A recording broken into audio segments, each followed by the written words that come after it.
तो friends, a very warm and a very lovely good morning to all of you. Friends, आप जरूर सोच रहे हो कि मैं आज इतना खुश किस लिए हूँ। ठीक है, रजे, मैं आज इतना खुश इसलिए हूँ क्योंकि बिकॉज मैं आज आपको पढ़ाने वाला हूँ असाइनमेंट मॉडल्स। मतलब पूरी ऑपरेशन रिसर्च की मैं बात कर रहा हूँ। पूरी ऑपरेशन रिसर्च का जो सबसे आसान टॉपिक है वो है असाइनमेंट मॉडल्स। मतलब ये इतना ज्यादा आसान है कि कोई 5वीं 6ठी क्लास का बच्चा भी, मैं 5th और 6th क्लास के स्टूडेंट की बात कर रहा हूँ, कोई 5th 6th क्लास का स्टूडेंट भी इसे बड़े ही आराम से समझ सकता है, असाइनमेंट मॉडल्स का एक्सपर्ट बन सकता है। मतलब जब मैंने आपको पीछे ट्रांसपोर्ट मॉडल्स पढ़ाए थे तो मैंने मतलब इस चीज को जस्टिफाई भी किया था। मतलब वहां पे तब हम ट्रांसपोर्ट मॉडल की बात कर रहे थे, मैंने आपको बोला था कि कोई 9th 10th क्लास का स्टूडेंट बड़े आराम से उन्हें समझ लेगा। मतलब मेरा ये मानना है कि जो स्टूडेंट रदरफोर्ड मॉडल एटम का, ठीक है, बोहर मॉडल एटम का, जो स्टूडेंट इन सारी चीजों को समझ सकता है वो ट्रांसपोर्ट मॉडल तो समझ ही सकता है। And when it comes to assignment models, मतलब ये ट्रांसपोर्टेशन मॉडल्स से बहुत ज्यादा आसान है, बहुत ज्यादा आसान है। ठीक है, मतलब आप इसे ऐसे भी कह सकते हैं कि ट्रांसपोर्टेशन मॉडल का एक स्पेशल केस है। ठीक है, मतलब अब ना यहाँ पर जब टीचर ये बात बोलता है कि ये ट्रांसपोर्टेशन मॉडल से रिलेटेड है जो मैं आपको पढ़ा चुका हूँ, तो आधे बच्चे बोलते हैं अच्छा ट्रांसपोर्टेशन तो हमें आता नहीं, तो असाइनमेंट हमें आगे समझ नहीं आएगा। ठीक है, तो फ्रेंड्स ऐसा कुछ नहीं है। जो असाइनमेंट मॉडल है, ये इसका जो बेसिक स्ट्रक्चर है वो ट्रांसपोर्टेशन मॉडल जैसा होता है। सॉल्व करने का जो मेथड है वो बिल्कुल अलग होता है, बहुत ज़्यादा आसान होता है, और कोई 5th क्लास का स्टूडेंट भी इसे बड़े आराम से समझ लेगा।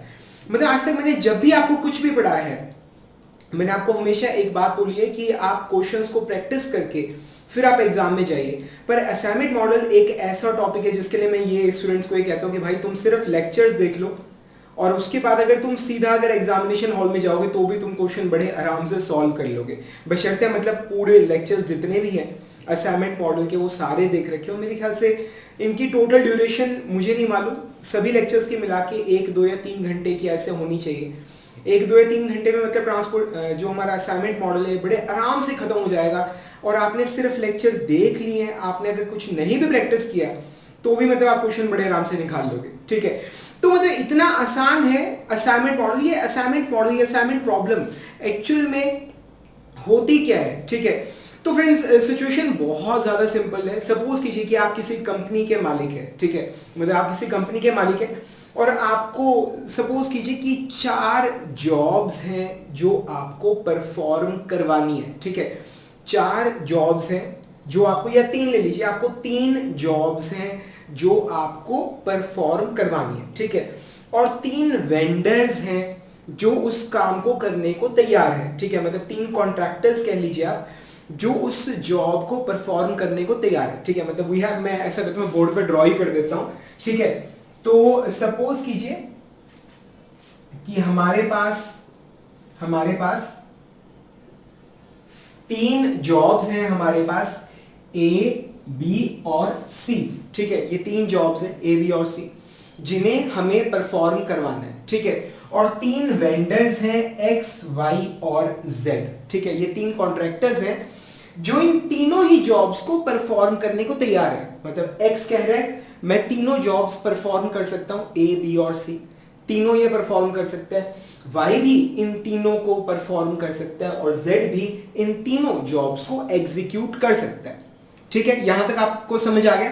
अब आपने क्या किया, आपने इन वेंडर्स से कोटेशंस ले ली, कोटेशंस। ठीक है, मतलब आपने इनसे पूछ लिया कि ये, मतलब आपने ये क्या है, दीज आर आवर जॉब्स। ठीक है, these are our jobs and these are facilities. ठीक है, ये क्या है, फैसिलिटीज हैं या वेंडर्स हैं जो उस जॉब को परफॉर्म करने को तैयार है। ठीक है, तो आपने ना इनसे इसे डेली लैंग्वेज में बोलते हैं कि आपने इनसे रेट ले लिया। ठीक है, कि भाई एक्स से पूछा भाई तू एक बात बता, ए को परफॉर्म करने का क्या लेगा, बी को परफॉर्म करने का क्या लेगा, और सी को परफॉर्म करने का क्या लेगा। ठीक है, मतलब क्या चार्जेस है कि तू ये वाला काम करके देगा उसका क्या चार्ज करेगा, बी ये काम करके देगा उसका क्या चार्ज करेगा, और ये सी जॉब परफॉर्म करके देगा उसका क्या चार्ज करेगा। ठीक है, मैं बुक से सारा डाटा उठा लेता हूँ। ठीक है, मैं ये आपको पढ़ा रहा हूँ, बहुत अच्छी किताब है operation research by Hira and Gupta. ठीक है, मैंने काफ़ी बुक्स देखी है पर मतलब मुझे ये बुक अच्छी लगी, सिंपल लैंग्वेज में। मुझे किसी ने ओआर पढ़ाया नहीं है, मैंने इसी बुक में से पढ़ा और बहुत अच्छा दे रखा है। ठीक है, तो ये आ गया। तो जो वेंडर है, ठीक है, उसने बोला है कि जो एक्स है वो परफॉर्म करने का लेगा, सपोज कीजिए 25, ठीक है, 15 एंड 22 रुपीज, ठीक है, मैंने थोड़ा सा एग्जांपल बुक में से थोड़ा सा चेंज कर दिया, ठीक है। तो एक्स ने बोला है कि वो इस जॉब ए को परफॉर्म करने के लेगा 25 रुपीज, जॉब बी को परफॉर्म करने के लेगा 15 रुपीज और जॉब सी को परफॉर्म करने के लेगा 22 रुपीज। यहां तक आपको समझ आ गया? बुक से थोड़ा सा अलग चल रहे हैं, ठीक है। ऐसे ही फिर आप कंपनी के मालिक हो, ठीक है, आपको ये तीनों काम जॉब्स हैं वो आपको परफॉर्म करवानी है, ठीक है। तो आपने फिर वाई कॉन्ट्रैक्टर से पूछा, जो वाई कॉन्ट्रैक्टर है, आपने उससे पूछा कि भाई साहब आप बताओ ए बी और सी को परफॉर्म करने का आप क्या लोगे, ठीक है। तो उसने कोटेशन दिए 31, 20 और 19। 31 इसको करते हैं 19 एंड 19, ठीक है, समझाने में थोड़ा आसान हो जाएगा, ठीक है। सो 31, 19 और 19, ठीक है। और फिर आपने जो ये कॉन्ट्रैक्टर जेड है इससे पूछा कि भाई साहब आप ए बी और सी इन जॉब्स को परफॉर्म करने का क्या लोगे, ठीक है। तो इन्होंने जो कोटेशन दी है वो है 35, 24, 17। इन्होंने कोटेशन दी है 35, 24 और 17, ठीक है। तो ये डिजिट्स मैंने नोट कर लिए, समझ आ गया, ठीक है। तो बेसिकली असाइनमेंट प्रॉब्लम में क्या होता है, आपके पास n नंबर ऑफ जॉब्स होती हैं, ठीक है। जैसे यहां पर आपके पास 1, 2 और 3, यानी कि n की वैल्यू क्या है 3 जॉब्स हैं यहां पर, और आपके पास इतने ही रिसोर्सेज होते हैं उन जॉब्स को परफॉर्म करने के लिए, ठीक है। जैसे यहां पर n = 3 वेंडर्स हैं, ठीक है। तो आपके पास n नंबर ऑफ जॉब्स होती हैं, ठीक है, और n नंबर ऑफ फैसिलिटीज होती हैं या कॉन्ट्रैक्टर्स होते हैं उन जॉब्स को परफॉर्म करने के लिए, ठीक है। अब यहां पर कंडीशन क्या होती है कि आपको एक कॉन्ट्रैक्टर को एक ही जॉब देनी होती है। यहां पर कंडीशन क्या है कि आपको एक कॉन्ट्रैक्टर को एक ही जॉब आपको देनी होती है, ठीक है। तो मतलब मैंने सपोज करो कि मैंने कहा है कि मैं एक्स को ए जॉब दे रहा हूं, ठीक है, और कॉन्ट्रैक्टर वाई को मैं सपोज करो सी जॉब दूंगा, ठीक है, और कॉन्ट्रैक्टर जेड को मैं सपोज करो बी जॉब दूंगा, ठीक है। तो हर कॉन्ट्रैक्टर को एक ही जॉब मिलेगी, ऐसा नहीं कि अब मतलब हमें लगा कि एक्स तो भाई सस्ते में काम कर रहा है तो तीनों जॉब्स इसी को पकड़ा दो, ऐसा नहीं है। कुछ कंस्ट्रेंट्स की वजह से एक कॉन्ट्रैक्टर को एक ही जॉब मिलेगी, ठीक है। तो होता ये है कि मतलब हर कॉन्ट्रैक्टर के पास एक जॉब असाइन हो जाती है, हर कॉन्ट्रैक्टर के पास, ठीक है, और हर जॉब के ऊपर एक ही कॉन्ट्रैक्टर काम कर रहा होता है। ये चीज आपको समझ आ रही, ठीक है। मतलब ये ट्रांसपोर्टेशन मॉडल से ना थोड़ा सा अलग है, ठीक है। ट्रांसपोर्टेशन मॉडल में क्या होता है, आपके पास जो सोर्सेज होते हैं, ठीक है, और जो डेस्टिनेशंस होते हैं दे आर डिविजिबल, ठीक है। मतलब एक जो सोर्स है जहां से सामान आ रहा है वो कई प्लांट्स में जा सकता है, या कई सेंटर्स में जा सकता है, या एक सेंटर जो है वो कई जगहों से सामान मंगा सकता है, ठीक है। तो ट्रांसपोर्टेशन मॉडल में जो सोर्सेस थे वो डिविजिबल थे अमंग द जॉब्स, ठीक है, और जो जॉब्स थी वो डिविजिबल थी among the sources transportation model में। असाइनमेंट मॉडल में ऐसा नहीं होता, ठीक है। असाइनमेंट मॉडल के अंदर एक पर्सन एक ही जॉब परफॉर्म करता है। ये चीज आपको समझ आ रही, ठीक है। तो हम पढ़ रहे थे कि असाइनमेंट प्रॉब्लम होता क्या है। तो आप एक कंपनी के मालिक हो, ठीक है, आपके पास 3 जॉब्स हैं आपको परफॉर्म करनी है, आपके पास 3 कॉन्ट्रैक्टर्स हैं जो उन जॉब्स को परफॉर्म करने को तैयार हैं। उन कॉन्ट्रैक्टर्स से आपने जो रेट है वो ले लिया है, ठीक है। हर कॉन्ट्रैक्टर से आपने पूछ लिया कि वो क्या चार्ज करेगा। तो आपको हर कॉन्ट्रैक्टर को एक जॉब देनी है, हर कॉन्ट्रैक्टर को एक जॉब देनी है इस तरह से कि जो टोटल कॉस्ट है इन तीनों जॉब्स को परफॉर्म करने की वो मिनिमाइज हो जाए, ठीक है। So this is what is known as assignment problem. समझ आ गया, ठीक है। तो you have got n number of jobs, you have got n number of contractors, आपको हर कॉन्ट्रैक्टर को एक जॉब आपको असाइन करनी है इस तरह से कि जो टोटल कॉस्ट है इस पूरे प्रोजेक्ट को परफॉर्म करने की वो मिनिमाइज हो जाए, ठीक है ना। So this is what is known as assignment problem. यहां तक आपको समझ आ रही है। इसमें खास बात यह है कि असाइनमेंट प्रॉब्लम के अंदर जो नंबर ऑफ कॉन्ट्रैक्टर्स होते हैं और जो नंबर ऑफ जॉब्स होती हैं वो बराबर होते हैं, ठीक है। मतलब ये आपका फैसिलिटीज हो गया, कॉन्ट्रैक्टर्स हो गया, वेंडर्स हो गया, मशीन्स हो गई, कुछ भी हो सकता है, ठीक है। और यहां पर जॉब हो गया, व्हाटएवर इट इज, ठीक है ना।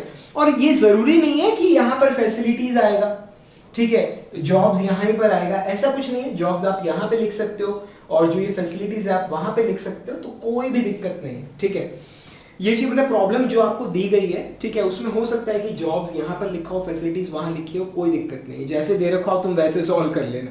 ठीक है, तो फ्रेंड्स मतलब इस तरह की प्रॉब्लम को सॉल्व किया कैसे जाता है, मतलब लिटरली मैंने आपको एक बात बोली है कि जो असाइनमेंट मॉडल है ये मतलब पूरी ऑपरेशन रिसर्च का सबसे आसान टॉपिक है, इससे 5th क्लास का स्टूडेंट भी मतलब एक्सपर्टाइज इसमें हासिल कर सकता है।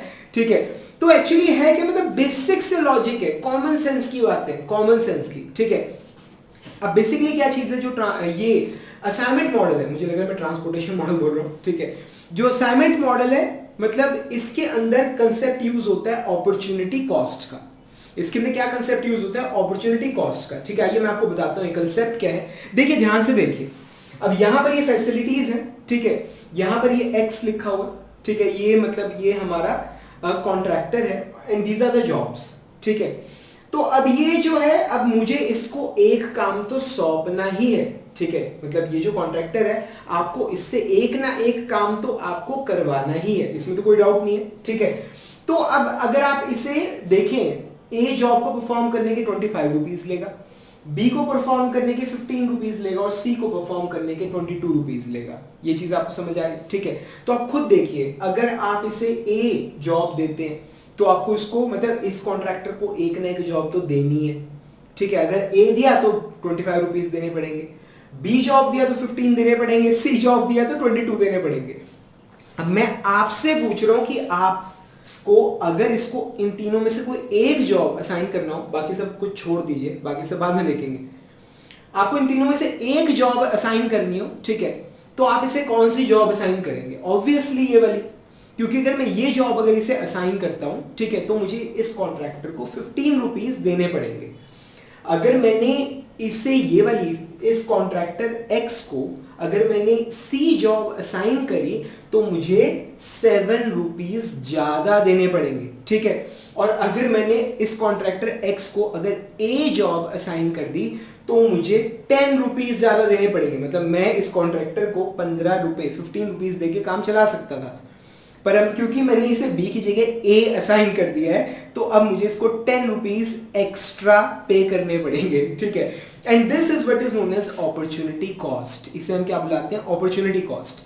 यहां पर आपका लॉस हो रहा है। ठीक है, अगर आपने ये जॉब असाइन करी तो आपका 10 रुपीज का लॉस हो जाएगा, अगर आपने ये जॉब असाइन करी तो आपका 7 रुपीज का लॉस हो जाएगा, और अगर आपने ये जॉब असाइन करी तो आपका कोई लॉस नहीं होगा, यानी कि loss will be equal to 0। तो ये लॉस आपने निकाला कैसे? ठीक है, इट्स रियली वेरी सिंपल। मतलब जो इस रो के अंदर जो मिनिमम वाली वैल्यू थी आपने उसे इन तीनों में से माइनस कर दिया। ठीक है, तो यहां पर मिनिमम वैल्यू माइनस करी तो 10 बचा, यहां पर मिनिमम वैल्यू माइनस करी तो 0 बचा, यहां पर मिनिमम वैल्यू माइनस करी तो मेरे पास 7 बचा। So that's what is known as opportunity cost. या फिर अगर थोड़ा सा और स्पेसिफिकली कहा जाए, इसे बुलाते हैं job opportunity cost with regard to या with respect to the facilities. ठीक है, job opportunity cost with respect to facilities या विद रिस्पेक्ट टू कॉन्ट्रैक्टर। ठीक है ना, मतलब कॉन्ट्रैक्टर के रिस्पेक्ट में अगर आप देखो कि जॉब्स की अगर आप अपॉर्चुनिटी कॉस्ट निकालो, ठीक है, तो वो क्या निकल के आ रही है? 0 रुपी, 7 रुपी एंड 10 रुपी।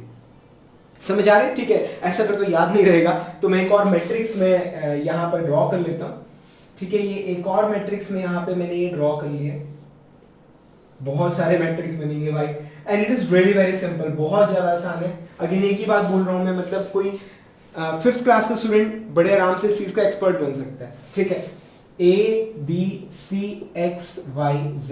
ठीक है, तो अब मैं क्या कर रहा हूं, ये कॉलम आपको नजर आ रहा है, ये पूरा मैट्रिक्स आपको नजर आ रहा है, ये सबसे ऊपर वाली रो में से जो मिनिमम वैल्यू है वो पूरी रो में से माइनस कर रहा हूं। ठीक है, तो ये -15 -15 -15। ठीक है, तो मेरे पास यहां पर क्या आ गया? 10 and I got 0 and I got 5 6 7। ये आ गया।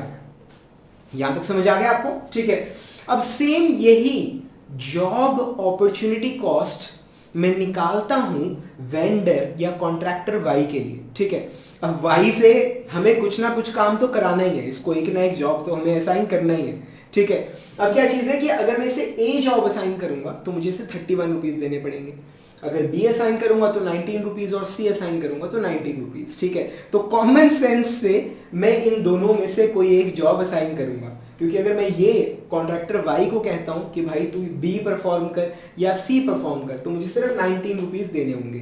पर अगर मैंने ए जॉब अगर इससे परफॉर्म करवाया तो मुझे 31 रुपीज देने पड़ेंगे। ठीक है, तो वो काफी ज्यादा हो जाएंगे। ठीक है ना, तो फिर क्या चीज है, तो हम आइए फिर कॉन्ट्रैक्टर वाई के लिए जॉब अपॉर्चुनिटी कॉस्ट हम निकालते हैं। ठीक है, तो वो कैसे निकलेगा, जो इस रो का जो मिनिमम है हम वो माइनस कर लेते हैं। सो -19 एंड -19, तो यहां पर 31 -19, ठीक है, ये आ गया हमारे पास, it is coming out to 12। ठीक है, और यहां पर आ गया 0 एंड अगेन यहां पर आ गया 0। सेम यही काम हम कॉन्ट्रैक्टर जेड के साथ करते हैं। ठीक है, अब जेड के लिए, कॉन्ट्रैक्टर जेड के लिए हम जॉब अपॉर्चुनिटी कॉस्ट निकालते हैं। तो यहां पर अब इसको एक ना एक टास्क तो देना ही है, चाहे ए दो, चाहे बी दो, चाहे सी दो।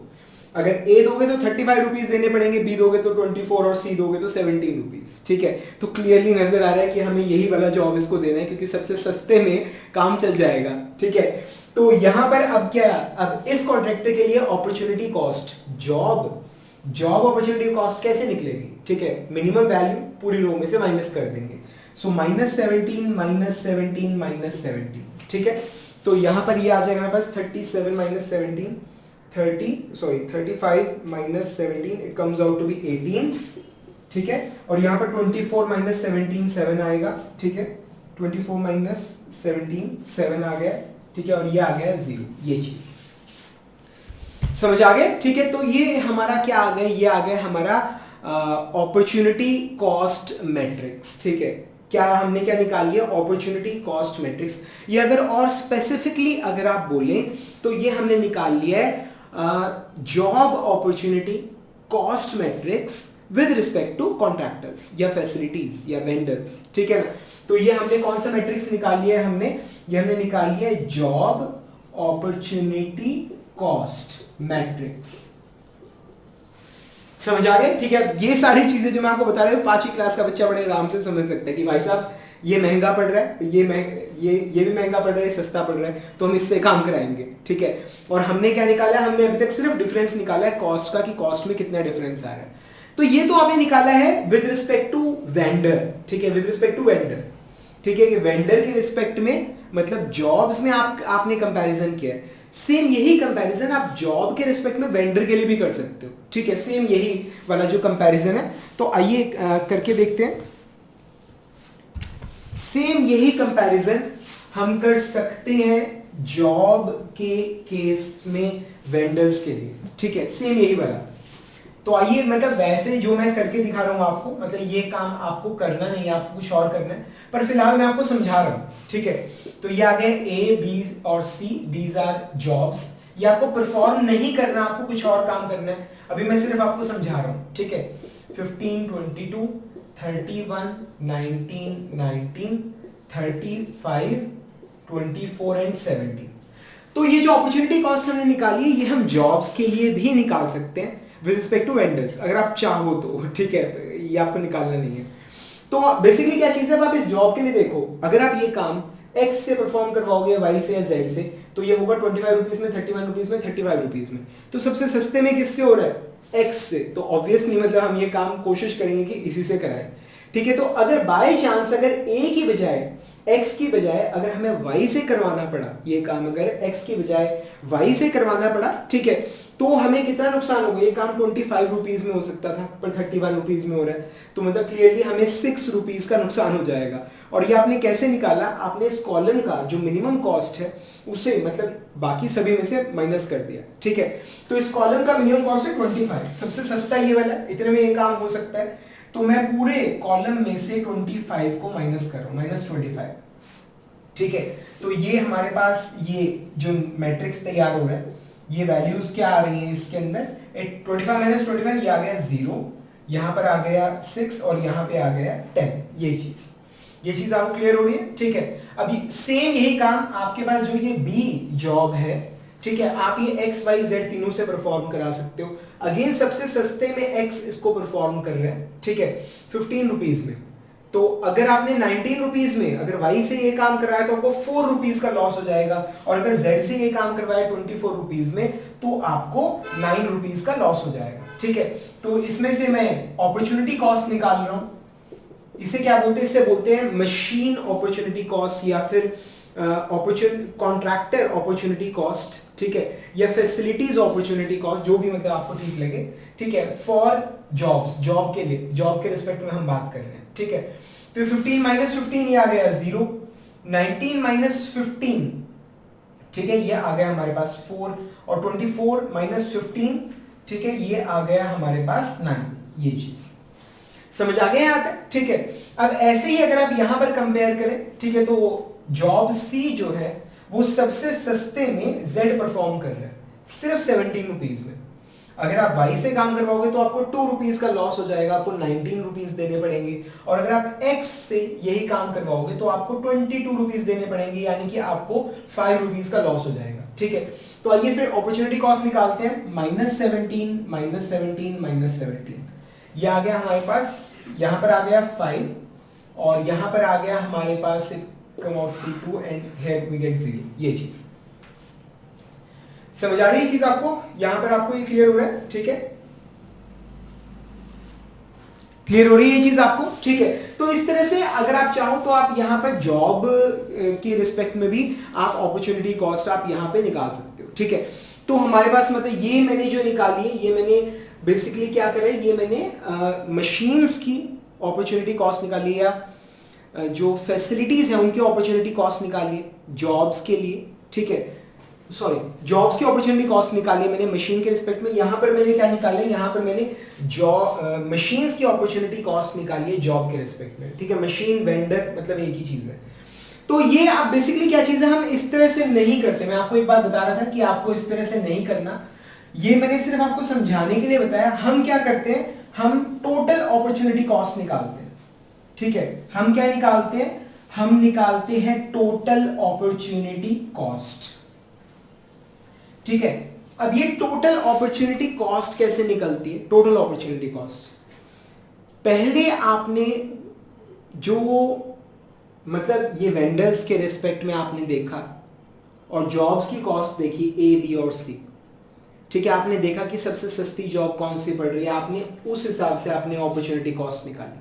ठीक है ना, कि अगर आप एक्स से ए काम करवाओगे, बी काम करवाओगे, सी काम करवाओगे, ठीक है, तो कौन सा काम सबसे सस्ता पड़ेगा? ठीक है, आपने पहले ही ये चीज निकाली, ये जॉब अपॉर्चुनिटी कॉस्ट।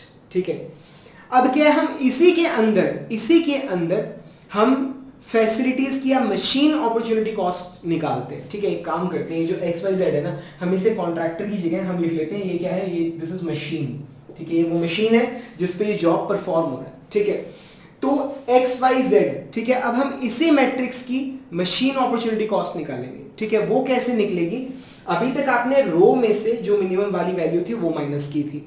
अब आप क्या करिए, अब आप कॉलम में से जो मिनिमम वाली वैल्यू है आप वो माइनस करिए। ठीक है, अब जैसे इस कॉलम में मिनिमम वैल्यू 0 है तो माइनस करने की जरूरत नहीं है, इस कॉलम में मिनिमम वैल्यू 0 है तो माइनस करने की जरूरत नहीं है। ठीक है, इस कॉलम के अंदर मिनिमम वैल्यू क्या है, 10, 12 और 18, मिनिमम वैल्यू 10 है, तो यहां पर आप माइनस करके 0 क्रिएट कर सकते हो। ठीक है, तो हम यहां माइनस करेंगे। ठीक है, तो ये मैंने एक नया मैट्रिक्स तैयार किया, इस मैट्रिक्स को हम बुलाते हैं total opportunity cost matrix. Total, इसे टोटल इसलिए बुलाते हैं क्योंकि इसमें आपने रो को भी एनालाइज कर लिया और कॉलम को भी एनालाइज कर लिया। ठीक है, इसमें से रो को एनालाइज किया तो ये मैट्रिक्स है, अब कॉलम्स को एनालाइज करके ये वाला मैट्रिक्स आ जाएगा। ठीक है, तो इस कॉलम में से जो मिनिमम वैल्यू है मैं उसे माइनस करूंगा, तो मिनिमम वैल्यू 10 है, सो -10 -10 -10। ठीक है, तो आइए देखते हैं, तो मेरे पास क्या आ रहा है, यहाँ 10 - 10 आ गया 0, 12 - 10 ये आ गया 2, और 18 - 10 ये आ गया 8। ठीक है, तो ये रो में से मैंने माइनस कर लिया है, बाकी जो दोनों रोज हैं उसमें ऑलरेडी जीरोस अवेलेबल है। तो अगर आपके पास किसी रो में 0 नहीं है तो आप मिनिमम वैल्यू माइनस करके 0 बना लीजिए। अगर किसी कॉलम के अंदर 0 नहीं है तो आप मिनिमम वैल्यू माइनस करके पूरे कॉलम के अंदर एक 0 आप बड़े आराम से क्रिएट कर सकते हैं। यहां तक समझ आ गया? ठीक है, तो अब आपको समझ आ गया अपॉर्चुनिटी कॉस्ट क्या है, ठीक है। अपॉर्चुनिटी कॉस्ट बेसिकली क्या है कि अगर आपने इसकी बजाय, अगर आपने मिनिमम वैल्यू की बजाय अगर इस पर्टिकुलर फैसिलिटी से काम करवाया तो आपको इतने रुपए का नुकसान होगा, ठीक है। तो जो अपॉर्चुनिटी कॉस्ट है वो आपको लॉस बताती है कि आपको कितना लॉस हो रहा है, कितना लॉस हो रहा है आपको ये पता लगता है, ठीक है। तो बेसिकली क्या चीज है, अब यहां पर देखिए, यहां पर टोटल अपॉर्चुनिटी कॉस्ट आपने निकाली, कम्स आउट टू बी 0। यहां पर 0 मतलब अगर आप यहां पर अगर जॉब असाइन करते हो तो आपको कोई लॉस नहीं होगा। अगर आप यहां पर जॉब असाइन करते हो तो आपको कोई लॉस नहीं होगा। अगर आप यहां पर जॉब असाइन करते हो तो आपको 7 रुपीज का लॉस हो जाएगा, ठीक है। मैं दोबारा बता देता हूं, यहां पर है एक्स वाई एंड जेड, ये क्या है, machines, these are machines, A, B, C, these are the jobs जो आपको परफॉर्म करवानी है। एक मशीन के ऊपर एक ही जॉब परफॉर्म हो सकती है, ठीक है। तो अगर आप X मशीन के ऊपर अगर A जॉब परफॉर्म करवाओगे तो आपको कोई लॉस नहीं होगा। अगर आप B परफॉर्म करवाओगे तो कोई लॉस नहीं होगा। अगर C परफॉर्म करवाओगे तो 7 रुपीज का लॉस हो जाएगा, ठीक है। अगर आप Y मशीन की बात कर रहे हैं, अगर उसके ऊपर आप A जॉब परफॉर्म करवाओगे तो आपको 2 रुपीज का लॉस होगा। अगर B परफॉर्म करवाओगे तो 0 रुपीज का लॉस होगा। अगर C जॉब परफॉर्म करवाओगे तो कोई लॉस नहीं होगा, ठीक है। अगर आप Z मशीन के ऊपर A जॉब परफॉर्म करवाओगे तो 8 रुपीज का लॉस हो जाएगा। अगर आप B परफॉर्म करवाओगे तो 7 रुपीज का लॉस होगा। और अगर आप C जॉब परफॉर्म करवाओगे तो कोई भी लॉस नहीं होगा, ठीक है। तो ऑफ कोर्स हमें असाइनमेंट्स वो एलोकेट करनी है, वहां पर हमें असाइनमेंट देनी है जहां पर हमें कोई लॉस नहीं होगा, और इस तरह से देनी है कि हर जॉब को एक मशीन मिल जाए, हर मशीन को एक जॉब मिल जाए, ठीक है। तो मतलब हर मशीन को एक जॉब मिल जाएगी परफॉर्म करने के लिए, और हर जॉब को एक मशीन मिल जाएगी जो उस जॉब को परफॉर्म करेगी। कहने का मतलब यह है कि हर रो के अंदर एक असाइनमेंट होगा और हर कॉलम के अंदर एक असाइनमेंट होगा, ठीक है। ये चीज आपको समझ आ रही है। तो आइए फिर असाइन करते हैं, ठीक है। अब क्या है कि यहां पर अब थोड़ा सा दिमाग से चलेंगे। यहां पर अगर आप देखो तो आपके पास असाइन करने के लिए 2 जॉब्स हैं। अगर आप इस मशीन की बात करो तो आपके पास 2 जॉब्स हैं जो आप असाइन कर सकते हो, ठीक है। तो 2 चॉइसेस हैं, ठीक है। तो यहां पे हमारे पास चॉइस है तो उसको बाद में देखेंगे, पहले वहां एलोकेट करेंगे जहां पर चॉइसेस नहीं है, ठीक है। अब आइए मशीन वाई की हम बात करते हैं। अब यहां पर अगेन 2 चॉइसेस हैं, ठीक है। तो इसको बाद में देखेंगे, पहले वहां एलोकेशन देंगे जहां पर चॉइसेस नहीं है, ठीक है।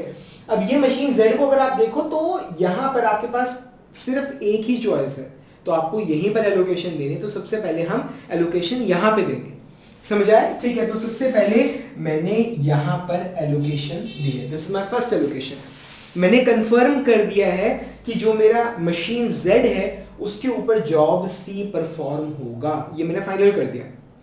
ये चीज समझ आए, ठीक है। तो अभी भी आपने क्या सीखा कि आप सबसे पहले वो रोज आप सारी देखते जाते हो, सारी, मैंने पहली रो देखी, मैंने दूसरी देखी, आप उस रो के अंदर एलोकेशन देते हो जिस रो में सिर्फ एक 0 है, सिर्फ एक 0, ठीक है। अब टेक्निकली इसका मतलब रीजन क्या है, ठीक है। एक्चुअली इसका रीजन ये है, आप सबसे पहले एलोकेशन वहां देते हो जहां पर सिर्फ एक 0 होता है। इसका रीजन क्या है, क्या कि जब आप कोई एलोकेशन देते हो, जैसे मैंने यहां पर ये जॉब एलोकेट कर दिया, ठीक है, ध्यान से सुनिएगा। अब ना तो ये जॉब किसी और मशीन को एलोकेट किया जा सकता है, और ना ये जो मशीन है ये कोई और जॉब परफॉर्म करेगी। तो अब बुकिंग हो गई है, ठीक है, बुकिंग हो गई है, ठीक है ना तो ये जो जॉब है आप किसी और को दे सकते हो, और ना ये जो मशीन है ये कोई और जॉब परफॉर्म करेगी, ठीक है। समझ आ गए। तो इसका मतलब क्या है कि जब भी आप कोई भी एलोकेशन आप देते हो ना, आपको उस रो में और उस कॉलम में जितनी भी जीरोस होती हैं आपको उन्हें कट करना पड़ता है। आपको क्या करना पड़ता है, आपको जब भी आप कोई भी जॉब एलोकेट करते हो उस रो में और उस कॉलम में जितनी भी जीरोस होती हैं, ठीक है, आपको उन्हें कट करना पड़ता है।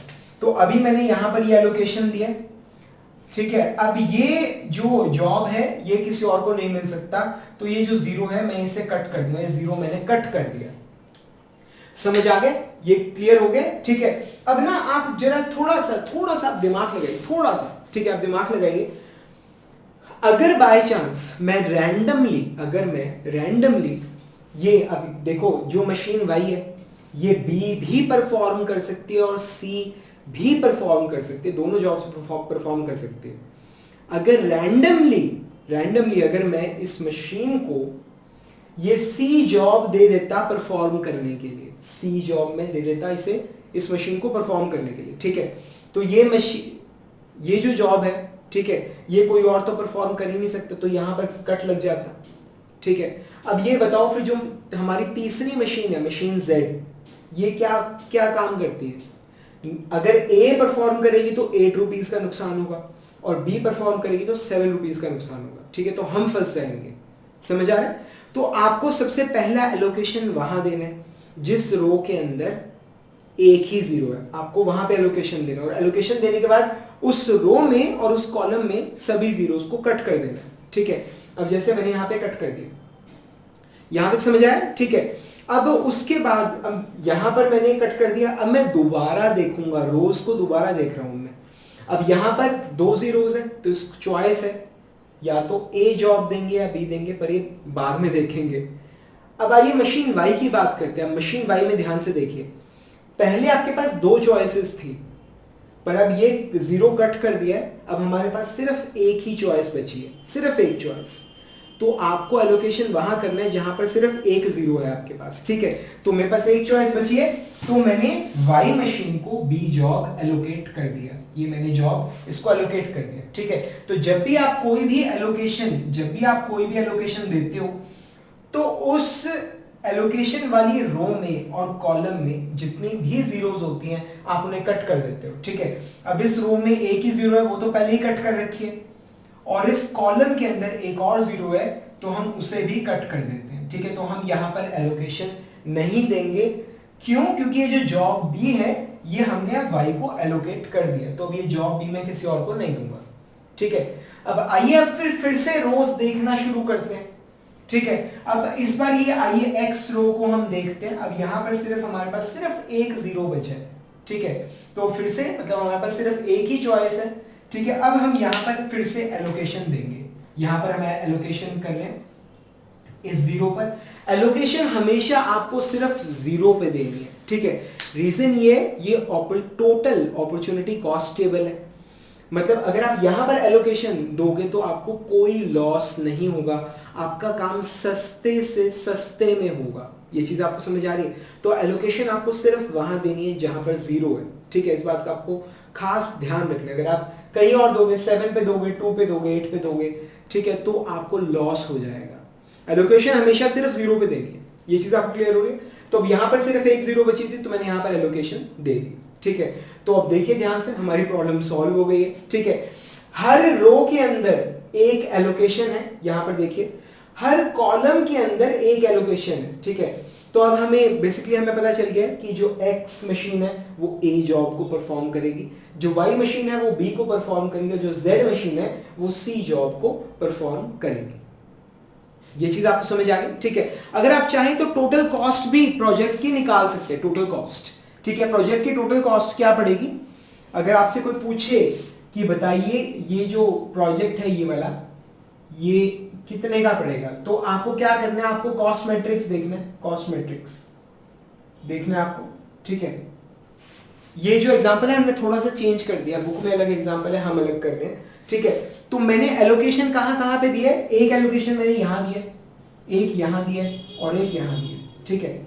मतलब एक्स मशीन पे ए जॉब परफॉर्म करवाऊंगा, वाई पे बी करवाऊंगा, जेड पे सी करवाऊंगा। तो जब एक्स पे ए परफॉर्म करवाऊंगा तो कितने चार्जेस लगेंगे? 25 रुपीज। जब वाई मशीन पे बी जॉब परफॉर्म करवाऊंगा तो कितने लगेंगे? 19 रुपीज। और जब जेड मशीन पे सी जॉब परफॉर्म करवाऊंगा तो कितने लगेंगे? 17 रुपीज। ये चीज आपको समझ आ रही, ठीक है। तो आइए देखते हैं टोटल कॉस्ट कितनी पड़ रही है हमें। So it will be 25 plus 19 plus 17, so the total cost it comes out to be 61 rupees. समझ आ रहा है? ठीक है, एक तो जब हम आपको पढ़ा रहे होते हैं तो सारा ध्यान हमारा आपको पढ़ाने में होता है, तो there is a heavy possibility कहीं प्लस माइनस में गलती हो गई हो, ठीक है, तो आप मतलब उसे आप रेक्टिफाई कर लेना अगर आपने कोई गलती पकड़ी है। मतलब ऑनलाइन पढ़ाने में, लेक्चर्स वीडियोस में पढ़ाने में और क्लासरूम के अंदर पढ़ाने में मतलब हमें ये बेनिफिट होता है कि जब भी आप कोई भी प्लस माइनस में गलती करते हो स्टूडेंट्स ने साथ के साथ पॉइंट आउट कर देते हैं, ठीक है। अब ऑनलाइन में वीडियोस में क्या होता है कि हम वीडियो रिकॉर्ड कर देते हैं और अपलोड कर देते हैं, और शुरुआत में कहीं प्लस माइनस में गलती हो पूरे क्वेश्चन के अंदर वो चलती रहती है, ठीक है। फिर नीचे कमेंट्स के अंदर आता है कि सर आपने यहाँ पे 19 की जगह 20 आना था, ठीक है। तो खैर मैंने आपको लॉजिक मैंने आपको समझा दिया है। असाइनमेंट प्रॉब्लम जो है मैंने आपको पूरी समझा दी। असाइनमेंट प्रॉब्लम क्या है, बेसिकली आपके पास n मशीन्स हैं और n जॉब्स हैं। हर मशीन के ऊपर आपको एक जॉब आपको परफॉर्म करनी है, हर मशीन को एक जॉब आपको असाइन करनी है। Number of jobs is equal to number of machines, ठीक है। अब उनकी जो जॉब को परफॉर्म करने की जो कॉस्ट है वो आपको दे रखी है। जितनी भी मशीनरीज हैं वो सभी जॉब्स को परफॉर्म कर सकती है। पहली मशीन ए भी परफॉर्म कर सकती है, बी भी कर सकती है, सी भी कर सकती है। कॉस्ट क्या पड़ेगी वो सारा यहां पर आपको लिखा हुआ है। अब आपको चीजों को इस तरह से असाइन करना है, इस तरह से कि हर मशीन के ऊपर सिर्फ एक ही जॉब परफॉर्म होगी और जो टोटल कॉस्ट आपको पड़ रही है वो आपको कम से कम पड़े। This is what is known as assignment model, assignment problem. समझ आ रहा है यहां तक? ठीक है, तो ये प्रॉब्लम सॉल्व कैसे होती है? सबसे पहले मतलब जैसे यहां पर मशीन्स हैं, ठीक है, आप जॉब अपॉर्चुनिटी कॉस्ट निकालते हो, जॉब अपॉर्चुनिटी कॉस्ट मैट्रिक्स से आप निकालते हो। ये बेसिकली क्या है, जो रो है ना, रो जो ये रो आपको नजर आ रहा है, इसमें से जो मिनिमम वैल्यू होती है वो आप उस पर्टिकुलर रो में से माइनस कर दो, ठीक है। तो इसमें से मिनिमम वैल्यू 15 है तो आप उस रो में से माइनस कर दो। इसमें मिनिमम वैल्यू 19 है तो आप उस रो में से माइनस कर दो, ठीक है। इसमें मिनिमम वैल्यू 17 है तो आप उस रो में से माइनस कर दो, ठीक है। तो उससे क्या निकल आएगा, उससे आपका जॉब अपॉर्चुनिटी कॉस्ट निकल आएगा विद रिस्पेक्ट टू मशीन, ठीक है। कि इस मशीन पे अगर मैं ए जॉब परफॉर्म कराऊंगा तो 10 रुपए का लॉस होगा, अगर बी परफॉर्म करवाऊंगा तो कोई लॉस नहीं होगा, सी परफॉर्म करवाऊंगा तो 7 रुपीज का लॉस होगा। So that is what is known as हमारा जॉब अपॉर्चुनिटी कॉस्ट। क्लियर है? ठीक है। इसी तरह से आप वाई के लिए और जेड के लिए निकालोगे, तो ये तो आपने खाली जॉब अपॉर्चुनिटी कॉस्ट निकाल ली है। उसके बाद इस मैट्रिक्स के ऊपर आप मशीन अपॉर्चुनिटी कॉस्ट निकालोगे, इस मैट्रिक्स के फर्दर ऊपर, ठीक है। तो उसमें आप क्या करोगे, कॉलम का जो मिनिमम है वो आप उस पर्टिकुलर कॉलम में से माइनस करोगे। अब यहां पर इस कॉलम के अंदर मिनिमम वैल्यू 10 है, ठीक है। तो इस मिनिमम 10 वैल्यू जो है मैं इसे पूरे कॉलम में से मैं माइनस करूंगा। ये चीज यहां तक आपको समझ आ रही है? ठीक है। तो इस तरह से मतलब अब दोनों अपॉर्चुनिटी कॉस्ट जब आप निकालते हो एक ही मैट्रिक्स के ऊपर, जब आप निकालते हो, ठीक है, तो फिर इसे हम बुलाते हैं टोटल अपॉर्चुनिटी कॉस्ट। सो ये हमें मिला था टोटल अपॉर्चुनिटी कॉस्ट मैट्रिक्स, ठीक है। फिर यहां पर हम जॉब को असाइन करते हैं सिर्फ उन जगहों पर, सिर्फ वहां पर आप एलोकेशन करोगे जहां पर आपका जो अपॉर्चुनिटी कॉस्ट है वो 0 आ रहा है। सिर्फ उसी जगह पे एलोकेशन होगा जहां पर आपका अपॉर्चुनिटी कॉस्ट 0 आ रहा है, ठीक है। तो जैसे यहां पर 0 था, यहां पर 0 था, यहां पर 0 था, ठीक है। तो यहां पर मतलब डायरेक्टली आप कहीं पर भी आप एलोकेशन कर सकते हो, ठीक है। जहां पर जीरोस आ रहे हो आप वहां पर मतलब किसी भी जीरो में आप एलोकेशन कर सकते हो, प्रोवाइडेड कि हर रो के पास एक एलोकेशन होना चाहिए, एक एलोकेशन, और हर कॉलम के पास एक एलोकेशन होना चाहिए, हर कॉलम के पास। समझ आ रहा है? ठीक है। और नंबर ऑफ एलोकेशंस किसके बराबर होंगे, they will be equal to number of rows and number of columns, ठीक है। जितनी रोज है उतने ही कॉलम्स हैं और उतनी ही एलोकेशंस हैं, ठीक है। ये असाइनमेंट प्रॉब्लम जो होती है always it is a square matrix, ये हमेशा ही एक स्क्वायर मैट्रिक्स होता है, हमेशा। और अगर आपके पास जो न्यूमेरिकल आया है अगर वो स्क्वायर नहीं है तो हम उसे स्क्वायर बनाते हैं, ठीक है। हम उसे स्क्वायर मैट्रिक्स में कन्वर्ट करते हैं। वो मैं लास्ट में बताऊंगा, लास्ट में 2 केस आएंगे स्पेशल। एक तो अनबैलेंस प्रॉब्लम वाला, ठीक है, जिसमें मतलब स्क्वायर नहीं है वो वाला, और एक यहाँ पर तो मिनिमाइज कर रहे हैं क्या हुआ अगर आपको मैक्सिमाइज करना हो, ठीक है ना। तो ये चीजें आपको ट्रांसपोर्ट में भी बताई थी और यहाँ पर हम दोबारा से करेंगे, ठीक है।